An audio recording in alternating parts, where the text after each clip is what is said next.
In this video, I'm going to be ranking 50 different board games on the basis of their box cover alone. I'm Adam Porter, I'm a board game designer and a reviewer, and today we're going to be taking a look at the Board Game Geek Top 100, and I'm going to split it into two separate videos. So this is part one, we're going to be looking at numbers 100 down to 51. We'll look at those box covers and I'm going to be ranking them, and there's certain things that I'm looking for in a box cover.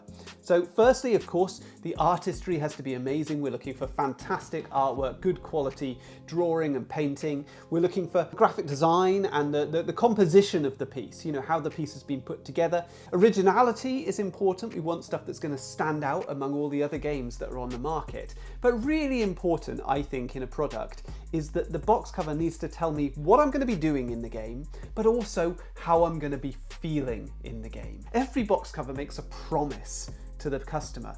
This is what you're going to experience when you open up this box, and then the game has to deliver.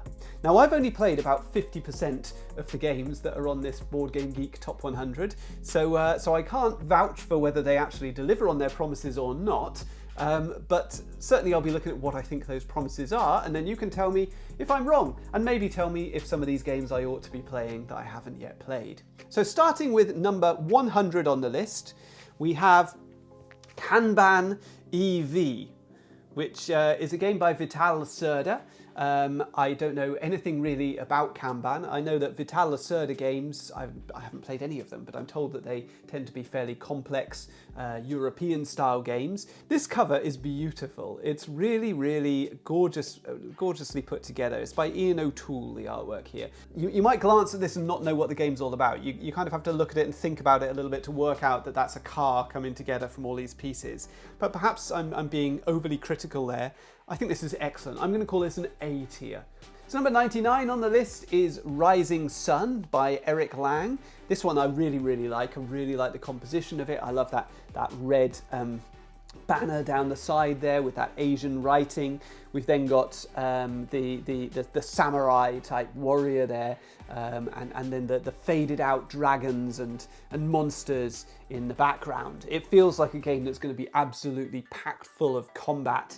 I haven't played the game. I've no idea what it's actually like. This draws me in. This makes me think, yeah, I might give this a try sometime. It's not really my style of game, but I could see somebody who's looking for heavy combat games really finding this appeals to them.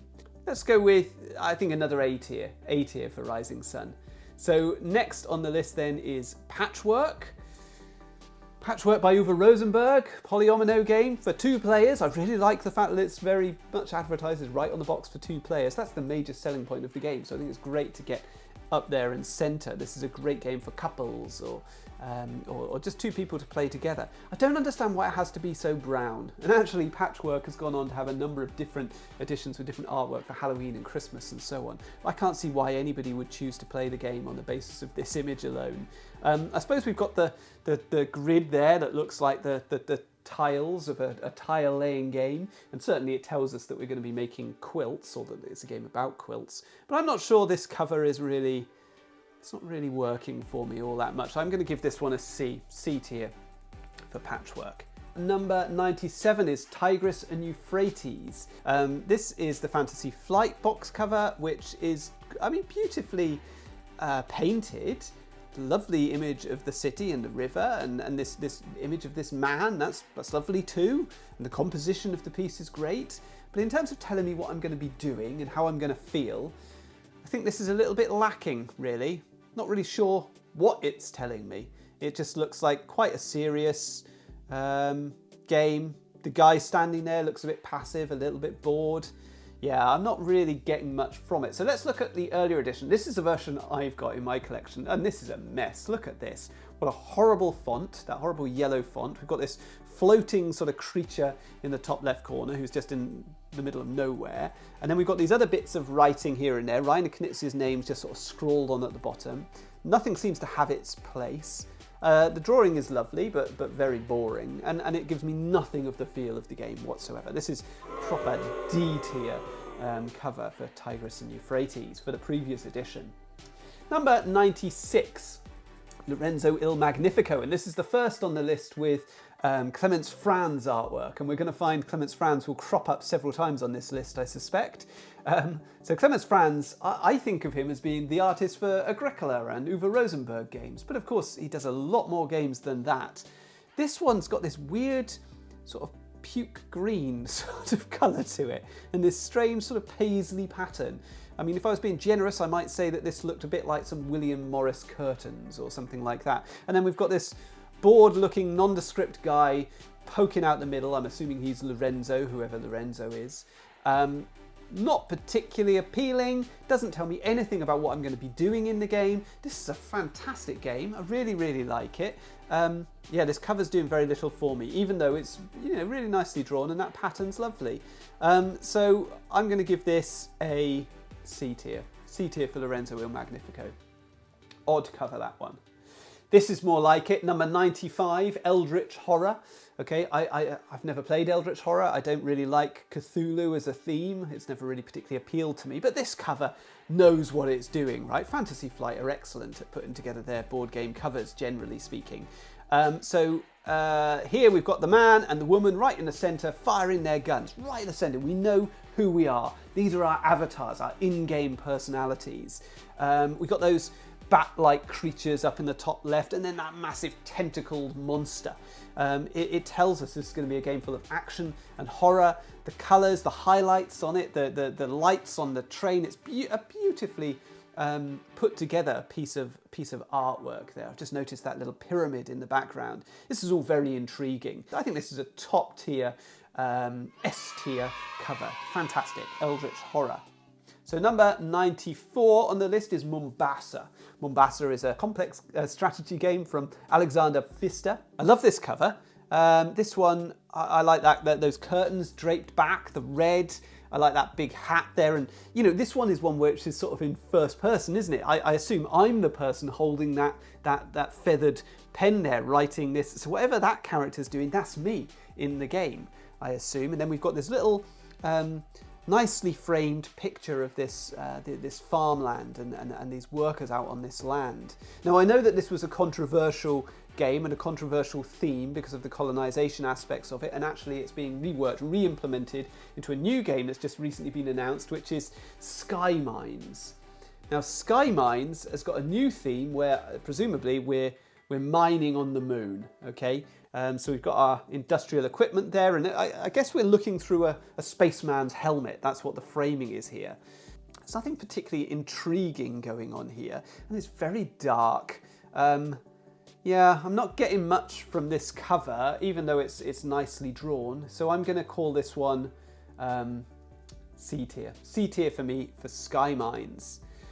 Next up then, where are we? We're at Raiders of the North Sea. I love the composition on this one. I love that stripy sail at the top, and then the title right across the middle, and that mast going up the centre. I think it's nicely composed, this one. I think it's a shame that the people are a little bit far away, okay, because one of the big selling points of Shem Phillips games, these trilogies of games, is the artwork by this artist. What's his name, the artist? Well, it may not be a man, I'm not sure. Mihailo Dmitrievsky. I've completely butchered that name. I'm really sorry about my pronunciation, but I think this is one of the best board game artists working in the industry right now. And I think Raiders of the North Sea, if we could have zoomed in a little bit on these raiders, I think this would have been an S tier. But for now, I'm going to call this an A tier. Really intriguing, excellent looking cover, I think, there. So next up after Raiders of the North Sea is Lord of the Rings, Journeys in Middle-earth. Why is it so grey?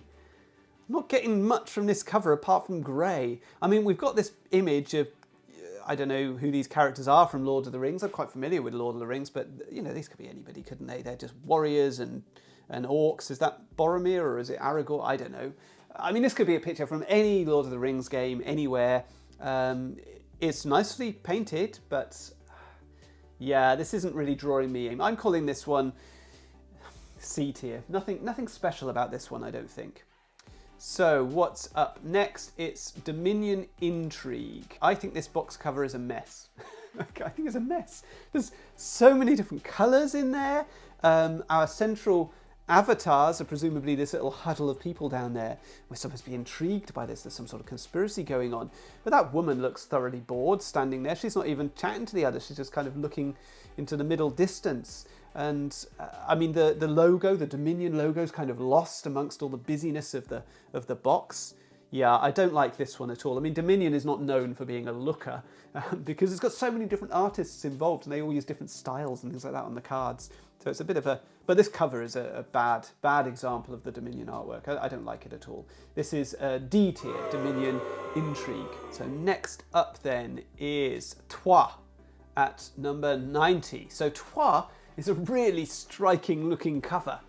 Again, it's a little bit brown and I could see this really turning some people off. I like it. It's so distinctive and so medieval. And that's what the game is like as well. It's all drawn in this style. It looks like nothing else, no other game. It looks like it's something taken off the Bayeux Tapestry or something. I could see why this puts people off. I'm not sure it's a huge commercial, the best commercial move to use artwork like this, but for me it makes the game really distinctive, gives it loads of personality. I really like it. I'm going to call this one B tier because I think it lacks commercial appeal. So I think there's a couple of different Twilight Imperiums on the top 100 if I remember correctly. This is the 3rd edition. It's a fantasy flight game again. This cover's got it all, hasn't it? It's got epic space, spaceships, it's got aliens in there, it's got that lion, so a bit of fantasy I guess, and a sun shining out behind him. Beautifully composed, tons of stuff going on in this massive box. It really cries out you're going to have this epic space opera experience. I mean, this one works for me. It's not a game I think I could ever see myself playing, frankly, because of the length of it and the complexity, but the cover, yeah, it's really good. I'm going to say this is A tier for Twilight Imperium, 3rd edition. So next up then, Battlestar Galactica, the board game. Another one from Fantasy Flight Games, beautifully painted. Now this one, you know, you could just use screen grabs, of course, for these sort of games, and it hasn't.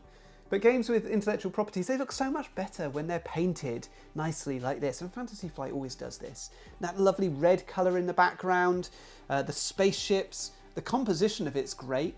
I think this one is a strange sort of cover because it very much leans into the intellectual property. Like it assumes you know these characters, you know that program. And as a result, it hasn't aged all that well because Battlestar Galactica hasn't been on the TV for, what, 15, 20 years, I guess. And so now Battlestar Galactica, the board game, is known more for being a really good hidden traitor, sort of secret hidden persona sort of game with those Cylons, characters who might be working with you, might be working against you. And this cover doesn't give you any of that, okay? It just purely ties into the TV series. And so I can't give it an S tier because of that, okay? I think when it first came out, I would have said S tier because, you know, it really does bring the atmosphere or the personality of the individuals, but not so much the theme of the TV show. So I'm going B tier for Battlestar Galactica, the board game. Number 87 is Kalos. Now this is a bit of a notorious one for having terrible covers, and actually this first cover that we've got here with this strange sort of colour palette, you can sort of see a castle at the front, but then these, are they statues? What are they? Are they ghosts? I'm not quite sure what they are in the background. The game is about building a castle, I think I recall. It's been a while since I've played it. I'm not getting anything from this cover. This looks boring, really boring. Yeah, don't like this cover at all, so I would go D tier on that one. But it could be worse. we could have the previous edition with this incredibly bored looking man standing at the front here in this sea of blue. Now, I've often said, you know, that a board game cover should tell you what you're going to be doing, but most importantly, how you're going to feel. If I was going to feel like this playing this game, I don't think I'd ever open that box. This is D tier, about as bad as it gets for Kalos there. So next up is Cascadia at number 86. So this is a very recent game, very popular game right now from AEG and Flat Out Games, illustrated by Beth Sobel, who makes lovely artwork, often of nature and things like that. Nonetheless, I think this cover's boring. I'm not quite sure where my focus is supposed to be. I assume I'm not playing as that stag. I haven't actually played Cascadia, although I've seen reviews, I know roughly what it's about. I'd like to play it, but not on the basis of this cover. Nothing wrong with the artwork, it's just, where's my eye supposed to go? What's it telling me? It's just telling me it's a game about nature. Well, there's lots of games about nature. Why should I play this one? Yeah, I'm not getting much from this. This is a real middle of the road C tier. Yeah, it's a C tier for Cascadia. Next up then is El Grande at number 85, from the same school of design as Kalos, with these bored-looking chaps on the cover. I mean, I really like the font of El Grande written on there.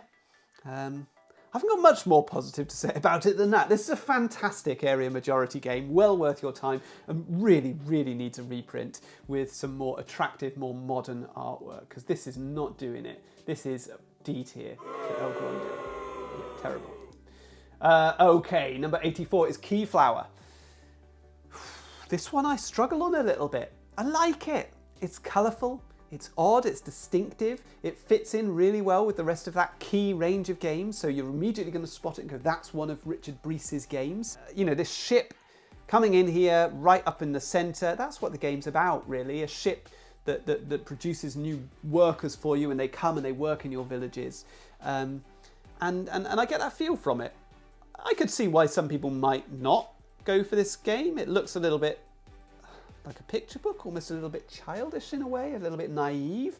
But I like it. I think it's distinctive. So I'm going to go B tier for Keyflower. Okay, number 83. This is more like it. This is Architects of the West Kingdom. I talked previously about Raiders of the North Sea. Architects of the West Kingdom takes that sort of model. I liked what they did with Raiders of the North Sea, but this is better. Yeah, that really nice red, orange background. The figures right up center, looking us straight in the eye, stern. You know, there's some real attitude going on there. The scar on the face of the knight on the right-hand side. But yeah, the castle with the scaffolding all around it. This is good stuff. I mean, this is just the hallmarks of a Euro game, isn't it? But actually making that look exciting and engaging by looking us in the eye and inviting us in. This is S-tier stuff. Really good stuff. This artist, the one whose name I can't pronounce, fantastic, brilliant artist. And the composition on this is stunning. Love it. Number 82 is a game that I don't even know if I've heard of it. I've probably heard the name. I don't know what it's about. Tainted Grail, The Fall of Avalon. So here, this is all very dark. It's very grey, but we've got those flames. That's quite striking, those flames in the middle. And there's a sword, which initially I thought was a sword in a stone, but it's not in a stone, is it? It's a sword in a corpse, or a sword in a cadaver. I'm not even sure he's got his head anymore. And he's on fire. And then there's Death standing over him. I don't know whether it's a statue of Death or whether that's actually Death. This is grim, isn't it? This is grim stuff. Beautifully painted. And it's really, really dark, just like black. I don't mean dark in terms of the subject matter, although that clearly is dark. I think it's beautifully done.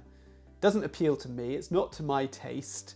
And I don't like the way the writing sort of disappears into the background, because that's really dark as well. I'm calling this one B tier. B tier for Tainted Grail, whatever that is. I doubt I'll ever find out. 81 is Grand Austria Hotel. This uses that classic Lookout Spieler Mayfair framing, where we've got that empty blank space at the bottom that does nothing. Don't know why it's there. We've then got the Clemens Franz artwork in the middle, and then another sort of framed bit on the top with the title. Getting a little bit old hat, this stuff now. It does immediately cry out this is a Lookout Spieler game, and actually the Clemens Franz artwork says this could sit alongside Agricola and other games by Uwe Rosenberg. I'm assuming the guy in the middle with the bottle of wine, I'm assuming that he is our avatar, he's our in-game character, that's who we're going to play. But it's all a bit passive, isn't it? It's not particularly interesting what we're doing there. I love this game. This game is amazing, okay? It's running a hotel, and I suppose we do at least get that from it. So it does tell us what we're going to be doing. I'm not sure it tells us how we're going to feel playing the game.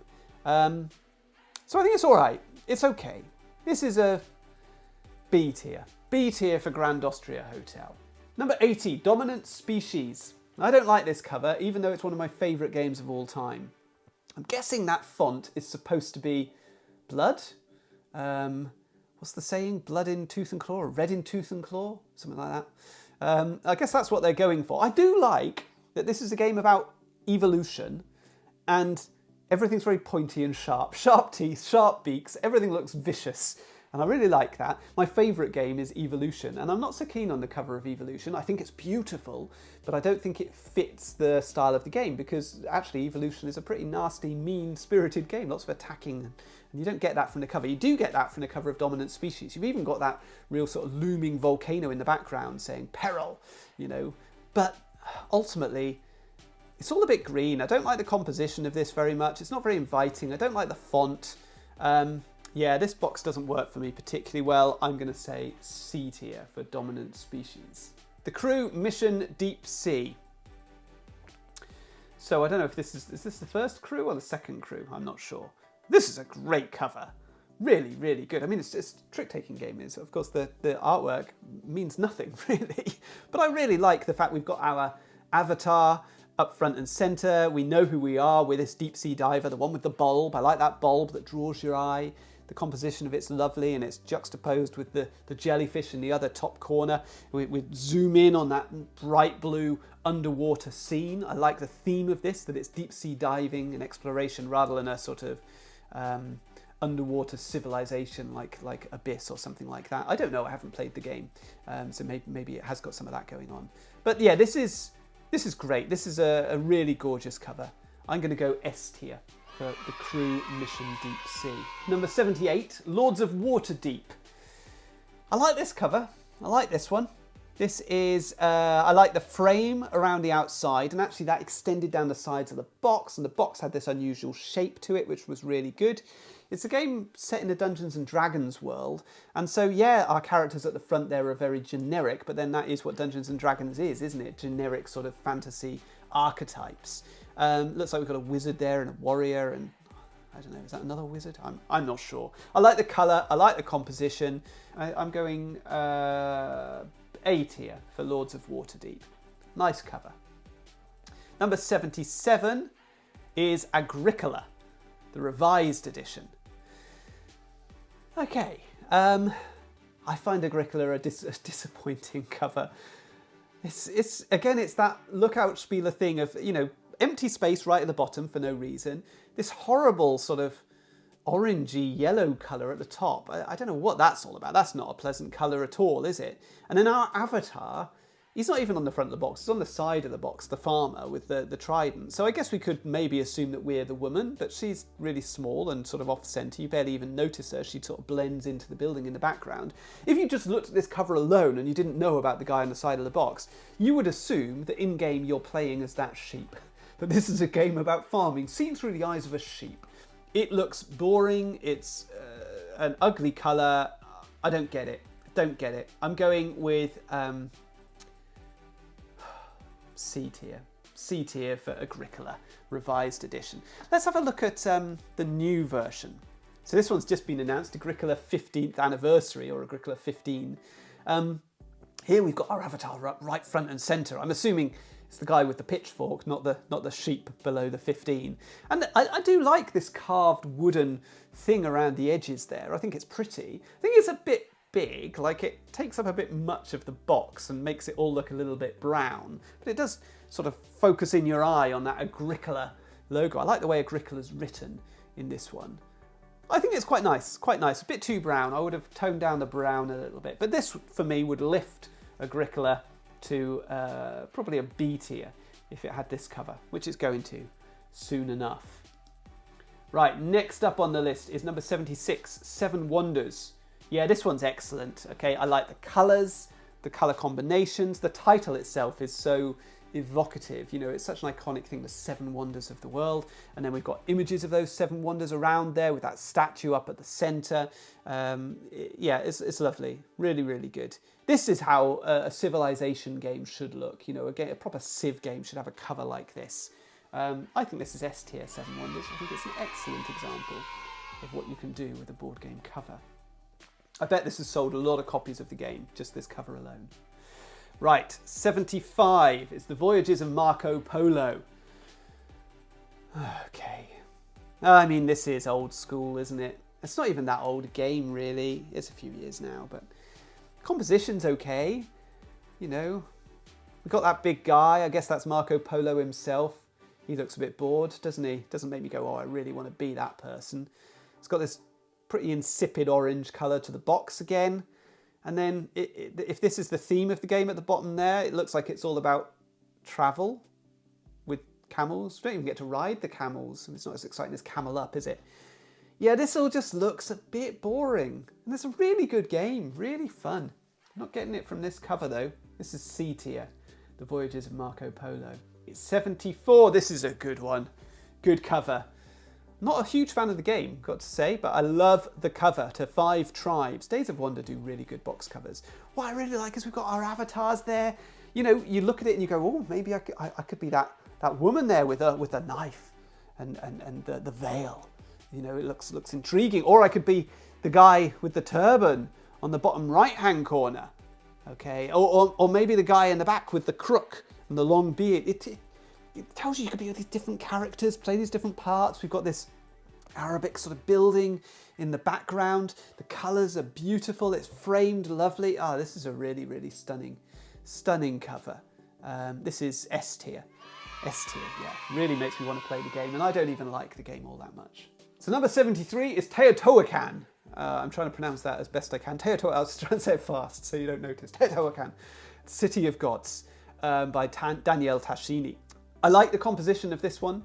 The colours are really sort of pale, but I like that teal and beige combination there with the green sort of pops and the red pops in the bottom corner of it. I guess this is about building monuments. I don't actually know what this game is all about. I know it's quite a complex Euro game. It's not making me desperate to play it because, I mean, it's not the most fascinating theme in the world. But it is beautifully illustrated, and that gives me more confidence in the quality of the game that's inside. So I would say this cover is a B tier.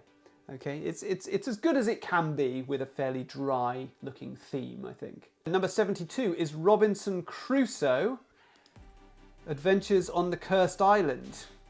And there are 2 different covers to this one, as far as I'm aware. So this is the first cover. This is the cover that was on the first edition, I think. So it's a lot of brown again, but I like this. It's all very wooden, looks like very piratey. And this isn't a pirate game, so maybe that's why they changed the cover.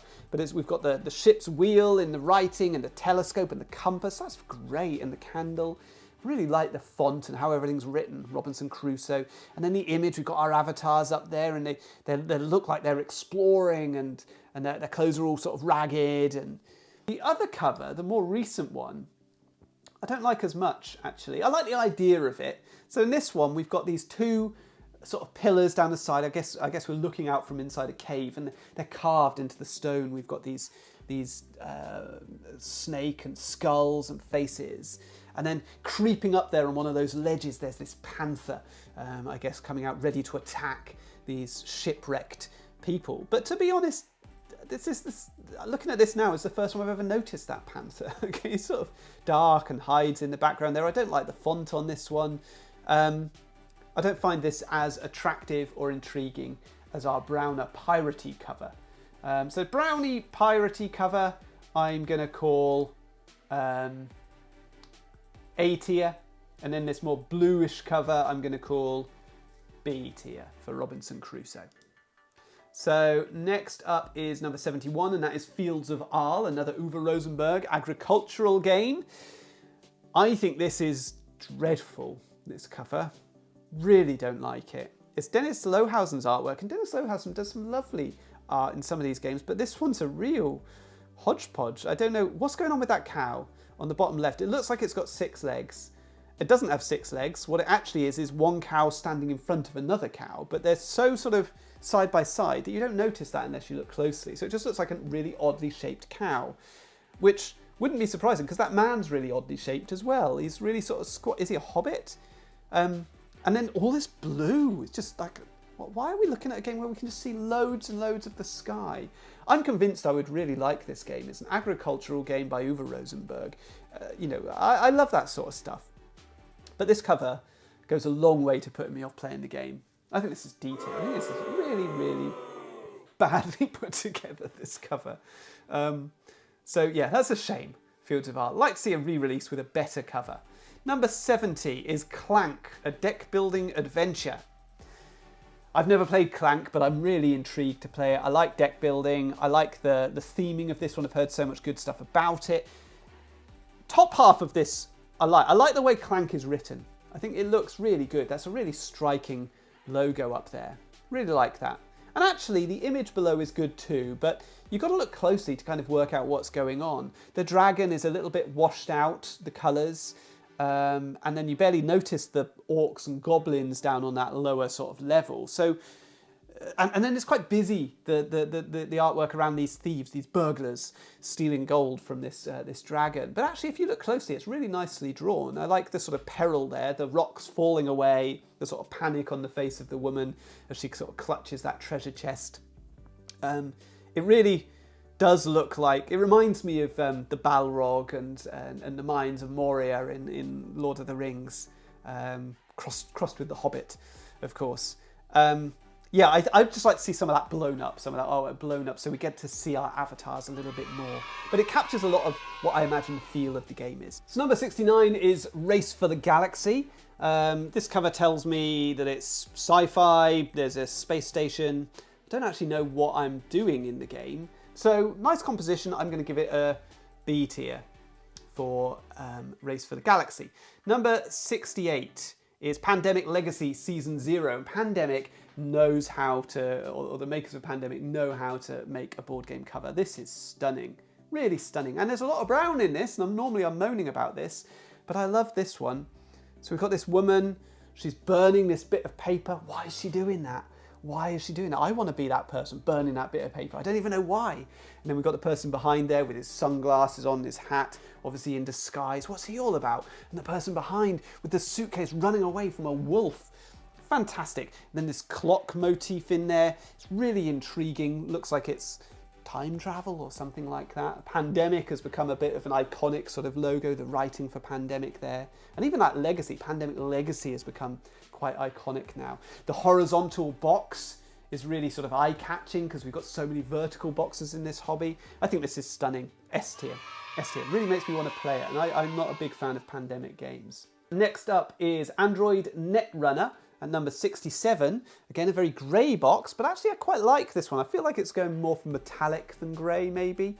And I think the colour in the image really lifts it. There's so much colour in that image, but it's not overly busy.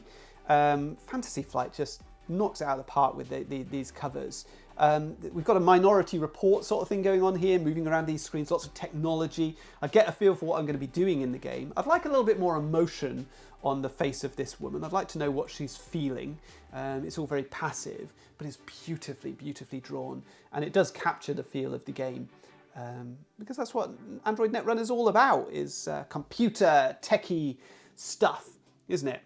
Hacking and all that. Right, next up then, number 66 is Through the Ages, A Story of Civilization. Don't like this cover at all.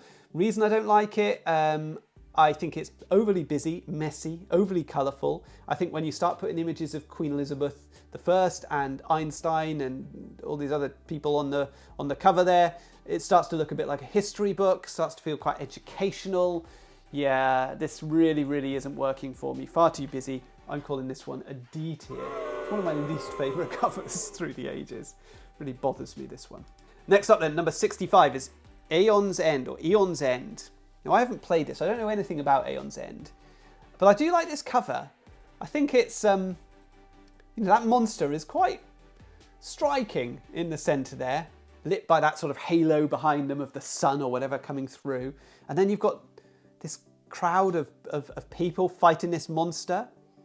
And that makes me think that this is a cooperative game because, how could it be competitive? We're all fighting the same monster. We're all working together against that monster, I assume. And let me have a little look. So if we get into it, it is indeed a cooperative game. So yes, that cover tells you it all, okay? That's what I mean. A cover that tells you what you're going to be doing, how you're going to be feeling, and it doesn't have to be literal. Just it can get you there with the little hints, the little clues, and this one does it well. It makes me want to play it, even though I know nothing about what it's about. You can tell me, is it worth me playing? You know my taste, right? You've seen enough of my videos now. Would I like Aeon's End? I might find out. Next up, number 64. Oh, perfect. Paladins of the West Kingdom. So Paladins of the West Kingdom, I mean, this just builds on Architects of the West Kingdom again and does it just as well all over again.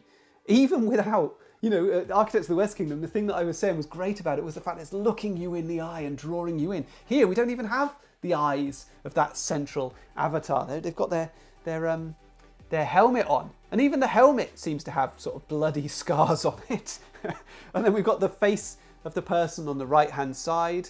And that's a fairly androgynous figure. Is that a woman? Is it a man? I guess that could be a woman. Maybe it's an Aeon type character, a Joan of Arc type character. And then we've got our warriors all down at the bottom there. And even they've got different personalities despite their helmets. We've got the one raging with his axe in the air, victory. Oh, stunning. And the red colour recalling the whole trilogy. Yeah, brilliant. I love it. S tier. Absolutely love it. Paladins of the West Kingdom. I haven't played the game, but I love the cover. Azul. Here's another S tier game. Okay, S tier cover, I would say, with all these tiles, these colourful tiles. That's what the game's all about, isn't it? The colourful tile pieces. And so there's nothing more you could say about it. It's an abstract game, an abstract strategy game. So making it look this attractive is a really good move. It really draws the eye. It's been mega successful. This is an S tier cover. It just looks slick and modern and just excellent. Excellent cover. Next up then is Eclipse. So Eclipse, I do like the composition of this one. I like the logo. I like the little solar flare or whatever it is where you've got that line for the eye in the middle there. I like the arc of the sort of sun peering out from behind a moon or a planet there. We can see there's some magic going on with that woman down at the bottom there and the aliens. So it looks like there's something quite mystical and I guess combat-y about it. I don't think it's all brilliantly drawn in terms of the characters on the right-hand side, but the composition of it just makes up for it. It's quite intriguing. For a sci-fi game, I think this one would attract me. I'm going to go B tier for Eclipse. So this brings us to Lisboa at number 61. I don't know what's going on here. Lisboa. Another game by Vital Lacerda, so I haven't played it. I don't know what the game's about. Very pale blue and beige. We've got 3 characters who maybe are avatars down there. I don't know. We've got a king and a couple of other courtly looking blokes. Some statues. I guess this is about building a city. An ancient city. I don't know. Looks dull, doesn't it? Tells me nothing. Absolutely nothing. It's not helping me. Don't like this one. D tier for Lisboa. Whereas number 60, The Gallerist, also a Vital Lacerda game. This one is pretty stunning, isn't it? Look at all that colour. And it's called The Gallerist, so we know it's about art galleries, I assume. Some sort of modern art face going on at the top there. I don't know whether I'm a painter or... I guess I'm not. I guess I'm a gallerist, so I'm running an art gallery. Sort of intriguing, really. I like this. Really stands out and, yeah, gets me intrigued. Makes me think I'd like to play it. I'm going to go A tier for The Gallerist. Number 59 we can ignore because this is Crokinole, so Crokinole doesn't actually have a classic game cover. Quacks of Kwedelenburg, this is Dennis Lohausen at his best. I've previously been quite critical of Fields of Arle. But this is a really good cover by Dennis Lohausen. We've got our avatars down there. It's a bit busy, so it's quite hard to work out who you're supposed to be, but I assume we are either the woman on the left with her potion reaching out there, or with the competing sort of wizardy character on the right with his long beard with his potion. And it all looks a bit grimy with the crows flying around and all that sort of thing. Yeah, a bit busy, but nice whimsical picture book sort of feel, which is what the game feels like as well. I think this is quite a good cover. I'm going to say B tier for Quacks of Kwedelenburg. Number 57 is The Seventh Continent. This is one of those games which has decided they don't even need to put the name on the box. And you get away with that on Kickstarter, don't you? Because you've got so much other context and narrative driving those purchases. But I look at this and all I'm seeing is a yellow skull with hands. It looks sort of spooky, it's quite stylish, but I don't know what the game's about. And the thing is, I do know what The Seventh Continent is about. It's about storytelling. It's about choose your own adventure, turning over cards that give you choices. I get none of that from this box. So striking, iconic design, but really, really relies on people sort of reading other stuff. You wouldn't get away with this on a game store shelf. Maybe on Kickstarter. I'm going to say C tier. C tier for the Seventh Continent. 56 is Le Havre. Lave. I don't know how to pronounce it. And this is another Lookout Speed, the Mayfair one with that horrible border at the bottom. The border at the top. Real zoned out, sort of zoomed out art style like on Agricola. Our central avatar, I guess, is the guy carrying the crate. He doesn't look like he's having any fun, does he? I don't want to be that bloke.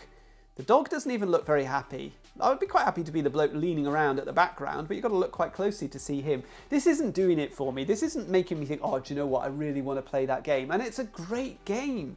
So it's such a shame that it doesn't draw you in. Yeah, this is not a good cover. The best I can say about it is it does at least place itself in that world of Uwe Rosenberg, Lookout Spieler games. You spot the Clemens Franz artwork straight away and you recognise what it is. D tier for Le Havre. And next up, number 55, Mechs versus Minions. Haven't even bothered. They put all their effort into the components inside this box. The outside of the box. What is this? I don't know what this is. I don't know the video game it's based on. It's going to be about mechs. It's going to be about minions. I don't know anything else about it from this box cover.